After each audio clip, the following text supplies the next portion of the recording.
तो भाई पुलिस प्रशासन भी आ चुका है और हमारी वीडियो बना ली है भाई इन्होंने। तो भाई हम पीसफुली बस इन मीडिया वाले भैया को अपने देश की समस्या बता रहे हैं, बाकी कोई प्रॉब्लम। दोस्तों अभी चल रही है प्रोटेस्ट की तैयारी, जो कि पेपर लीक चल रहे हैं उस मुद्दे को लेकर जहां जंतर मंतर पर पिछले 1 मंथ से प्रोटेस्ट चल रहा है। और हमारे सोनम वांगचुक सर को भी, जो कि एक महान साइंटिस्ट है हमारे देश के, उनको डिटेन कर लिया गया है।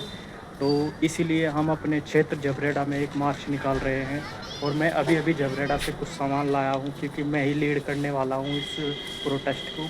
ठीक है, मैं दिखाता हूँ अभी भाई। एक ये मार्कर लाया हूँ भाई, ये तिरंगा है भाई, और ये है सीट है जिस पे हम चीज़ें लिखेंगे, पेपर लीक बंद करो, मतलब नारे लिखेंगे बेसिकली। तो फिर आप तो दोस्तों प्रोटेस्ट की तैयारी ऐसे हमने जो है पंपलेट हमने लिख लिया है। ये बेसिकली मैंने लिखे हैं भाई सारे, मैं दिखाता हूँ आपको एक एक करके भाई। ये देखो पहला पंपलेट ये है भाई, छात्र एकता जिंदाबाद, शिक्षा सुधार जिंदाबाद, शिक्षा सुधरेगी देश बढ़ेगा, पहला होगा भाई। दूसरा है भाई ये सोनम वांगचुक सर, जो कि एक साइंटिस्ट, शिक्षक और इनोवेटर है, आपके बच्चों के भविष्य के लिए पिछले 20 दिनों से जंतर मंतर पर भूख हड़ताल पर है। और भाई दिखाते हैं आपको, एक ही है भाई। युवा जागा है, शिक्षा में बदलाव मांगा है, शिक्षित बनो, संगठित रहो, संघर्ष करो।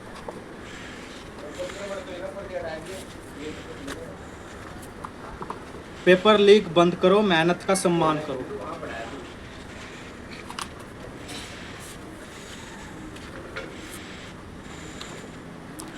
शिक्षा मंत्री धर्मेंद्र प्रधान इस्तीफा दो।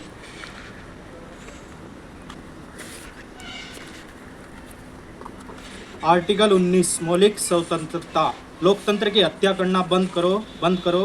RIP democracy in India.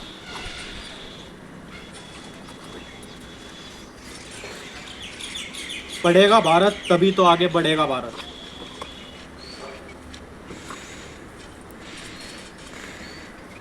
Paper leak बंद करो, बंद करो।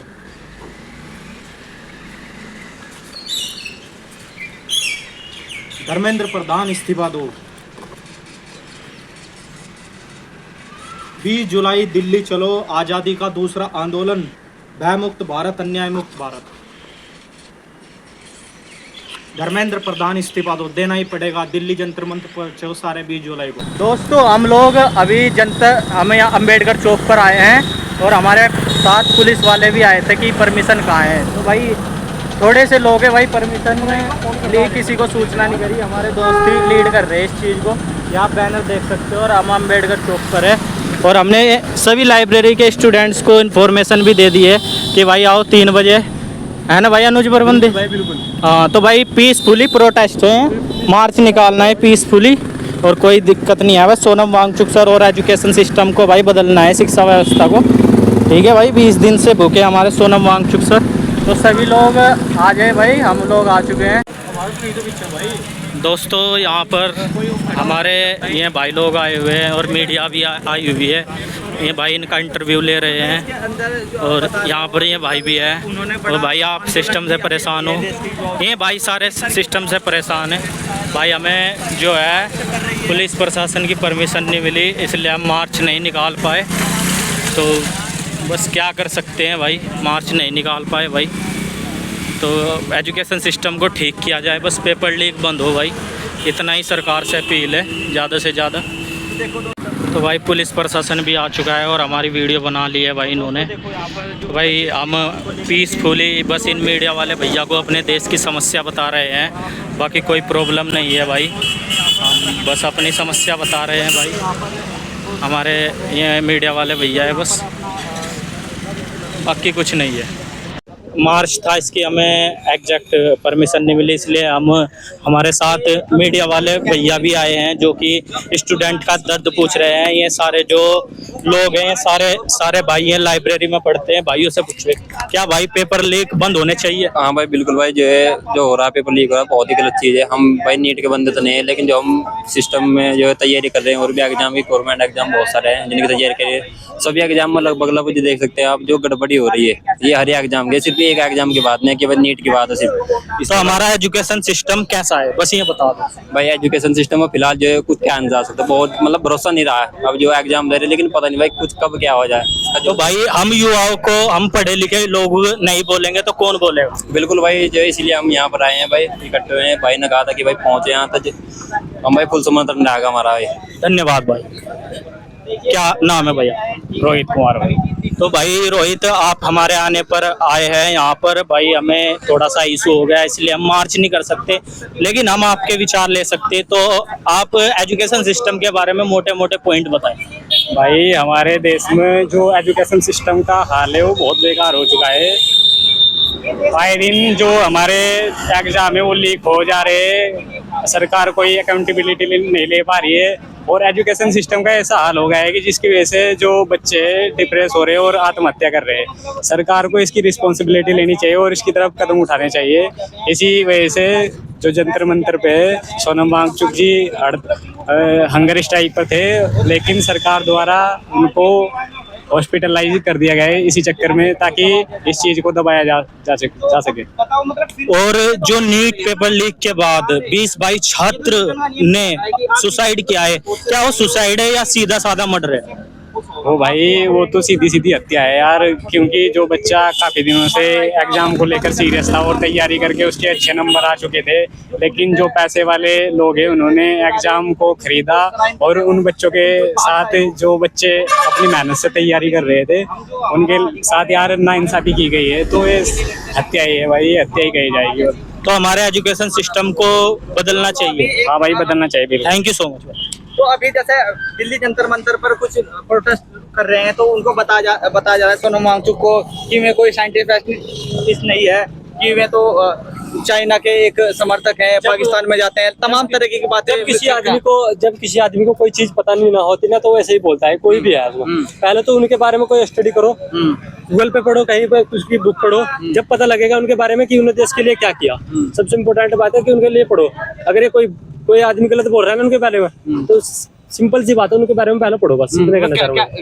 कह रहे हैं कि वे तो राजनीति कर रहे हैं, कोई बच्चों के लिए नहीं लड़ रहा है, कोई नीट के एग्जाम में जो हमारे भाई जो है अभी एसएससी जीडी से फौज में भर्ती हुए हैं भाई, इनको बहुत बहुत शुभकामनाएं। अभी ट्रेनिंग चल रही है भाई की, तो भाई भी हमारे साथ मार्च में आए हैं। एजुकेशन सिस्टम हमारा खराब है भारत का काफी हद तक, तो भाई आप कुछ कहे। भाई देखो, आज की जो कंडीशन है ना, अगर किसी भी बिल्डिंग का निर्माण करना हो तो सबसे मजबूत चीज़ है उसकी मजबूत जो नींव है उस पर काम किया जाए, ना कि ऊपर की बिल्डिंग पे। तो आज का जो टाइम आ चुका है ना, हमारी जो शिक्षा व्यवस्था है, अगर शिक्षा व्यवस्था हमारी कमज़ोर होगी तो उस देश का निर्माण कैसे हो, भविष्य कैसे बनेगा, तो ये सबसे बड़ा मुद्दा आज का। तो इस पे फोकस करना जरूरी है और उसी के लिए यहाँ पे प्रोटेस्ट के लिए सभी इकट्ठा हुए हैं। तो अगर सोनम वांगचुक सर ने 20 दिनों तक भूख हड़ताल की और उनको चाइना का एजेंट बता रहे हैं, तो आप इस पर क्या कहना चाहेंगे? नहीं, ये तो देखो मुद्दा भड़काने वाली बातें होती है, राजनीतिक मुद्दे हैं, ताकि वो जो है प्रोटेस्ट से हट जाए। उनका कोई स्वार्थ है इसमें? उनका कोई एग्जाम लीक हुआ है या उनको एग्जाम देना है? वे क्यों लड़ रहे हैं युवा? नहीं, उनका कोई स्वार्थ नहीं है, वो देश के लिए चिंता करते हैं। उन्हें पता है कि देश का भविष्य कैसे बनेगा, एक शिक्षा को मजबूत बनाएंगे तब जाके देश का भविष्य बनेगा, और उसी के लिए वो हमारे लिए आवाज उठा रहे हैं आज। उनमें उसका कोई स्वार्थ नहीं है, सोनम वांगचुक जी का कोई स्वार्थ नहीं है इसमें, वो हमारे लिए लड़ रहे हैं और हमारी जिम्मेदारी है, हमारा कर्तव्य है कि हम भी उनका साथ दें इस मुद्दे पे। और जो प्रोटेस्ट चल रहा है जंतर मंतर पर सीजेपी का, और जो सीजेपी के फाउंडर है अभिजीत दीप के, क्या उनका कोई स्वार्थ है? जो उनके साथ के हैं भाई, हमने भी वीडियोस देखी है, वो लोग सारे Columbia University, London of Economics, जो भी इस सीजेपी के प्रोटेस्ट को संभाल रहे हैं, प्रोटेक्ट कर रहे हैं भाई, सारे लोग इतनी अच्छी अच्छी विदेशी यूनिवर्सिटी से, जो कि दुनिया की टॉप 10 यूनिवर्सिटीज है। तो आप उनका भी कोई स्वार्थ है क्या, ये बताओ? बिल्कुल, देखो जो राजनीति है और उसके जो नेता है, नहीं, अभिजीत दीप के भारत से ही है, वो अमेरिका सब चीज डिग्री वगैरह उन्होंने कर ली है, और उनका कोई स्वार्थ नहीं है, वो सर्विस में भी जा सकते हैं, अमेरिका में पढ़े हुए हैं, उन्हें तो अच्छा पे मिलेगा अच्छी कंपनियों से। तो उन्हें क्या लगा जो वे इस प्रोटेस्ट को करने आए और उन्होंने एक कॉकरोच जनता पार्टी बनाई? देखो, उनको पता है वो अमेरिका में पढ़ गए, वहाँ की शिक्षा व्यवस्था क्या है, ठीक है, और वो मतलब हमारी चिंता ना करके अपना खुद का फ्यूचर बना सकते हैं, ब्राइट फ्यूचर है, लेकिन वो हमारी चिंता करते हैं। उनको पता है कि हमारे देश की शिक्षा व्यवस्था किस लेवल पे है फिलहाल, किस तरह मर चुकी है। तो वो हमारे सपोर्ट में है, ताकि हम भी एक अच्छी शिक्षा व्यवस्था का निर्माण कर सके भारत में। और निर्माण कब होगा? जब इस देश का युवा इसके लिए मुद्दा उठाएगा और आवाज उठाएगा। तो आज वो भी हमें सपोर्ट करते हैं, और बस ये हमारा कर्तव्य है कि हमें भी उनका साथ देना चाहिए हर मुद्दे पर। शिक्षा व्यवस्था जो भी है भाई, क्योंकि शिक्षा व्यवस्था तभी बदलेगी जब हम आवाज उठाएंगे, ठीक है। बिल्कुल विकास भाई। तो भाई भारत की सेना में बीएसएफ के जवान है, तो आप देख सकते हो भाई, मतलब कि बीएसएफ के जवान है, फिर भी एजुकेशन सिस्टम इन्हें पता है कि कैसा है, कितनी मेहनत करके एक बीएसएफ जवान बना जाता है आज की डेट में। तो भाई बहुत बहुत धन्यवाद भाई, ट्रेनिंग कंप्लीट करो, हमारी शुभकामनाएं आपके साथ। तो भाई ये मेरा दोस्त है अनुज कुमार बर्मन, जो कि रुड़की पढ़ रहा है, IITs में एक प्रोजेक्ट कर रहा है, और भाई मेरे बुलाने पर दौड़े चले आए भाई रुड़की से जबरेड़ा में। तो भाई कुछ कहेंगे एजुकेशन सिस्टम पर? एजुकेशन सिस्टम पर क्या बोलूँ भाई मैं, इसमें बोलने वाला कुछ सिस्टम बचा ही नहीं। सबसे बड़ी बात यह है कि एजुकेशन सिस्टम को चेंज करने के लिए, स्टार्टिंग में चेंज करने के लिए आपको एफर्ट लगाना पड़ेगा कि सरकार जो धर्मेंद्र प्रधान है उसे ही रिजाइन देना पड़ेगा। क्यों देना पड़ेगा रिजाइन? क्योंकि अब तक जो एजुकेशन सिस्टम में होना चाहिए था वो अब तक नहीं हुआ। तो सिंपल सी बात है कि एजुकेशन सिस्टम को ही चेंज करने के लिए धर्मेंद्र प्रधान को रिजाइन देना चाहिए। सबसे इम्पोर्टेंट बात यही है अभी तो मेरे रेफरेंस में, कि बस रिजाइन देना चाहिए, बस और कुछ नहीं चाहिए हमें। भाई धर्मेंद्र, सभी युवाओं की मांग है, सभी शिक्षित लोगों की मांग है कि धर्मेंद्र प्रधान का इस्तीफा होना चाहिए, तो होना चाहिए। तो भाई धन्यवाद भाई। आप IIT से क्या करते हैं? मैं IIT से AI का कोर्स कर रहा हूँ, आर्टिफिशियल इंटेलिजेंस का कोर्स, 6 महीने का प्रोजेक्ट है मेरा। तो भाई देख लो भाई, मेरे बुलाने पे दौड़े चले आए और IIT में AI का प्रोजेक्ट कर रहे हैं। धन्यवाद भाई अनुज भाई। Thank you. कह रही है कि विपक्ष इस तरह ही हमले कर रहा है, तो देश के युवाओं को फैलाने का काम कर रहे हैं। ये तो देश के अंदर दंगा फैलाते हैं, तमाम तरह के इस तरह के इल्जाम लगाए जा रहे हैं कि ये सही मुद्दे पर काम नहीं कर रहे हैं। जबकि आप देख सकते हैं इधर जो 20-22 बच्चों ने सुसाइड किया है, उनको लेकर के बड़ा दुख है देश के सभी युवाओं को। तो उस पर क्या कहेंगे, किस तरह यहाँ पर शिक्षा व्यवस्था सुधरेगी? देखो सबसे बड़ा एजेंडा जो है ना, जो बीजेपी है, जो भाजपा है, वो बोल रही है कि राजनीतिक एजेंडा बना है। राजनीतिक एजेंडा किसी भी तरीके से नहीं है। ये सिर्फ एक अपना क्या है, एक अपना कर्तव्य है, हमारा फंडामेंटल राइट है। अगर हमारे खिलाफ कुछ चीज़ें गलत होती है तो हमारा अधिकार है कि हम उसके खिलाफ आवाज़ उठाएंगे, ठीक है। अब जैसे कि नीट एग्जाम, नीट को छोड़ दो, बहुत सारे एग्जाम पास्ट में जो कि लीक हुए हैं, तो उससे काफ़ी बच्चों की उम्मीद होती है जो कि टूट जाती है। उसको डर रहता है कि आगे अगली बार ये पेपर लीक न हो जाए। वो फिर डरता है कि अगर मैं तैयारी करूँ या ना करूँ, मेरा फ्यूचर सिक्योर है या नहीं है। तो इन चीज़ों को देखते हुए हमें लगता है कि अपने फंडामेंटल राइट है, उसके लिए हमें आवाज़ उठानी चाहिए, ताकि फ्यूचर में ये चीज़ें रिपीट ना हो। और बच्चे जो है सुसाइड भी करते हैं, ठीक है, तो वो भी एक तरीके से आत्महत्या अगर देखा जाए, क्योंकि सरकार की गलतियां है, वो इसको सुधार नहीं पाती। शिक्षा मंत्री का पद किस लिए होता है? ताकि शिक्षा व्यवस्था को अच्छे से अच्छा बेहतर बनाया जा सके, ठीक है। अगर वही शिक्षा मंत्री हमारे लिए यही चीज़ बेहतर नहीं बना पा रहे तो फिर क्या फ़ायदा उनको शिक्षा मंत्री रहने का, ठीक है। तो ये चीज़ें है, इसलिए ये प्रोटेस्ट चल रहा है शिक्षा व्यवस्था के खिलाफ, की शिक्षा व्यवस्था हमारी बेहतर हो, ट्रांसपेरेंट हो, ताकि कोई प्रॉब्लम ना हो, फ्यूचर में ये दिक्कतें ना हो, पेपर लीक ना हो। तो इसी के लिए डिमांड है कि शिक्षा मंत्री अपना जो है इस्तीफा दे और आगे की जो कार्रवाई है वो सही तरीके से चले। कब तक देश के अंदर इस तरह की गंदी राजनीति चलती रहेगी? क्योंकि बात यहाँ पर किसी पार्टी की नहीं है। आगे भी अगर कोई सरकार आती है और सिस्टम इसी तरह भ्रष्टाचार रहता है, तो जो माँ बाप ये उम्मीद लगाए बैठते हैं, जो बच्चे उम्मीद लगाए बैठते हैं अपने पेपर के लिए, जो अपना भविष्य सिक्योर करने के लिए मेहनत करते हैं, तो उनके साथ में अगर इस तरह की अगर घटना रिपीट होती है तो कहीं ना कहीं दुख होता है ना। बिल्कुल होता है। देखो सबसे बड़ी बात क्या है, हमें खुद भी समझना चाहिए। देखो लाइफ से बढ़ के जीवन में कुछ नहीं होता। रैंक सिर्फ एक नंबर है, रैंक से हम डिसाइड नहीं कर सकते कि हमारा पूरा जीवन है, ठीक है। तो ये मतलब पर्सनली स्टूडेंट्स के लिए बात है कि वो इस चीज़ को ना सोचें, ताकि आत्महत्या की तरफ वो मतलब सोचते हैं वहाँ तक का, तो वो चीज़ गलत है। और दूसरी बात जो मुद्दा है, देखो उसके लिए खिलाफ आवाज़ उठाना वो हमारा दायित्व है, हमारा कर्तव्य है। अगर हम आवाज़ नहीं उठाएंगे तो बिल्कुल भी चीज़ें वही चलती रहेगी जो पहले से चलती आ रही है। आवाज़ आज हमने उठाई है, आज कोशिश की है, तो हो सकता है कल को थोड़ी बेहतर चीज़ें हो, और आगे भी हम आवाज़ उठाते रहेंगे। अपने फंडामेंटल राइट्स है, जो भी सब कुछ मिला हुआ है। सोनम वांगचुक जी है, क्या उनको कोई एग्ज़ाम देना है? उनको नीट का एग्ज़ाम देना है? कोई उनको कुछ नहीं देना। उनकी लाइफ बीत चुकी है और वो देश के निर्माण के लिए लगे हुए हैं, ताकि देश में चीज़ें बेहतर हो, और वो भी हमारे साथ खड़े आज। तो वो मतलब वो नेता है एक तरीके से, वो इतने अच्छे आदमी है जो हमारा फ्यूचर सिक्योर चाहते हैं, ब्राइट चाहते हैं। तो हमारा भी दायित्व है कि हम अपने कर्तव्य को समझे, अपनी जिम्मेदारी है कि हाँ सरकार से हमें क्या क्या चीज़ें सही करानी है, क्योंकि सरकार चुनने का अधिकार हमारा ही है। तो हमारा फंडामेंटल राइट है कि हम अपनी चीज़ों को सही कराने का दम भी रखते हैं। अगर हमने सरकार बनाई है तो सरकार को गिराने का दम भी हमारा ही है, ठीक है। अगर चीज़ें सही नहीं होगी तो जाहिर सी बात है कि नेता को हटाना पड़ेगा, ठीक है। और अगर नेता को हटाएंगे तो दूसरे नेता में भी एक डर पैदा होगा, स्वास्थ्य मंत्री के मन में भी एक डर पैदा होगा, कल को ये मुझे ना हटा दे। इस डर के कारण क्या होगा, स्वास्थ्य चीजें बेहतर होगी, ठीक है। शिक्षा मंत्री जो नया बनेगा उसके अंदर एक डर होगा कि अगर मैंने भी गलती की तो मुझे भी कल को पद से हटना पड़ेगा। तो यही डिमांड है कि शिक्षा मंत्री अपना इस्तीफा दे, और ताकि चीजें धीरे धीरे बेहतर हो, क्योंकि एकदम सुधार तो बिल्कुल नहीं होगा, धीरे धीरे ही होगा जो कुछ होगा। लेकिन देश के अंदर हम ये भी देख रहे हैं कि जिस तरह की सोशल मीडिया पे बातें चल रही है, हिंदू मुस्लिम और तमाम तरीके की बातें रहती हैं, तो क्या इस जो भ्रष्टाचार जो लगातार हो रहा है, जो बच्चे सुसाइड कर रहे हैं, इसमें देखा जा रहा है कि ये मुस्लिम के बच्चे थे या हिंदू के बच्चे थे, इसमें तो कोई भी नहीं देखो, ये जो है ना, ये प्रोटेस्ट को भड़काने के मुद्दे होते हैं, ठीक है।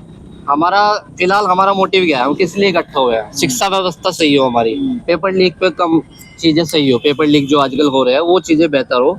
लेकिन देश तो के ये अंदर चीजें तो देखा जा रहा है ना, जो नेता जो बच्चे, जिन बच्चों ने सुसाइड करा है, जिनके परिवार से घर को जुड़े हैं, जिनके यहाँ से सुसाइड हुआ है कि मेरे घर से थोड़ा ना हुआ है, पड़ोसी के घर से हुआ है, तो कहीं ना कहीं इस तरह की भावना को लेकर के कहेंगे कब यह देश सुधरेगा। देखो हम क्या सोचते हैं ना, हमारे भारतीयों में एक सबसे बड़ी समस्या है, जब तक हमारे साथ कोई घटना घटित ना हो तब तक हम जागरूक नहीं हो पाते, क्योंकि हमें वो चीज आम लगती है, कुछ नहीं, कोई इतनी बड़ी बात नहीं। लेकिन आज ये घटना जो है छोटे स्तर पे है, ठीक है। हो सकता है कल को अगर यही चीजें ऐसी चलती रही, अगर हम खिलाफ किसी की आवाज नहीं उठाएंगे, कल को ये चीजें बढ़ेगी धीरे धीरे बढ़ेगी। अगर आज उनके घर में आत्महत्या हुई, सुसाइड हुए, तो हो सकता है कल को हमारे भी शादी होंगे, हमारे बच्चे होंगे, आगे आने वाले दिनों वो भी सुसाइड करेंगे। तो तब हमारी आंखें खुलेगी, हाँ ये चीजें जो हम उस टाइम पर अगर प्रोटेस्ट करते, सरकार के खिलाफ बोलते, तो आज ये चीजें ना होती। तो यही सोचना चाहिए, मतलब माइंडसेट ऐसा होना चाहिए, कल को ये चीजें आने वाले टाइम में हमारे साथ भी हो सकती है जो आज उनके साथ हुई है, ठीक है। तो ये माइंडसेट रखना चाहिए इंसान को, क्योंकि वही है, अगर कल हमारे बच्चे मरेंगे तब हमारी आंख खुलेगी, लेकिन हो सकता है उस टाइम तो बहुत देर हो चुकी होगी। तो इसलिए आज जागना बहुत जरूरी है और प्रोटेस्ट में आना बहुत जरूरी है। मैं सबसे यही रिक्वेस्ट करूंगा, ज्यादा से ज्यादा है दिल्ली जंतर मंतर में पहुंचे और सपोर्ट करें, ताकि शिक्षा व्यवस्था अच्छी बेहतर हो। धन्यवाद आपका बहुत, थैंक यू।